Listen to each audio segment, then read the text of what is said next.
Welcome to JH. Recently, everyone's been buzzing about getting surprise gift cards from Nordstrom via an email address that looks like it was named by a malfunctioning robot.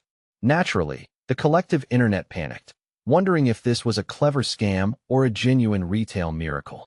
Well, take a breath and put down the pitchforks, because we're breaking it down. Believe it or not, some brave souls actually called Nordstrom customer service. Yes, they spoke to a real human and confirmed that these promotional cards are, in fact, the real deal. It's a holiday miracle that doesn't involve a ghost visiting you at midnight. If you're still suspicious, which is fair because we live in a world where Nigerian princes still haunt our inboxes, just look at the sender. The emails are coming from verified corporate domains like giftcards.nordstrom.com. When a giant corporation actually manages to use its own website domain correctly, it's usually a strong indicator that you aren't being fleeced. Reports are flooding in from people successfully redeeming these cards online and in-store without the fashion police being called.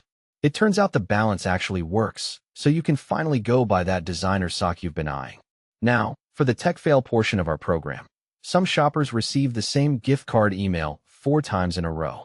Before you start planning a mansion renovation with your unlimited wealth, check the numbers. They're all identical. It's just a classic email duplication glitch, proving that even billion-dollar companies struggle with the send button occasionally. Nordstrom has confirmed it's a harmless error, so don't worry about your inbox being haunted by the ghost of retail past. It's all part of their spend more, get more campaign, or as I like to call it, the please lure me back into the mall strategy. Even if you haven't stepped foot in a Nordstrom since the 90s or don't carry their fancy credit card, you might still find a $10 note waiting for you. It's their way of saying happy holidays, or more accurately, here is a tiny discount to encourage you to spend $300 more. So is it legit? Absolutely. Based on verified domains, successful redemptions, and actual human validation, it's 100% authentic. Go ahead and use it during checkout to shave a few bucks off your total. That's it for today. Thanks for watching till the end, and don't forget to subscribe for more updates. Unlike those Nordstrom emails, we promise not to send you the same thing 4 times.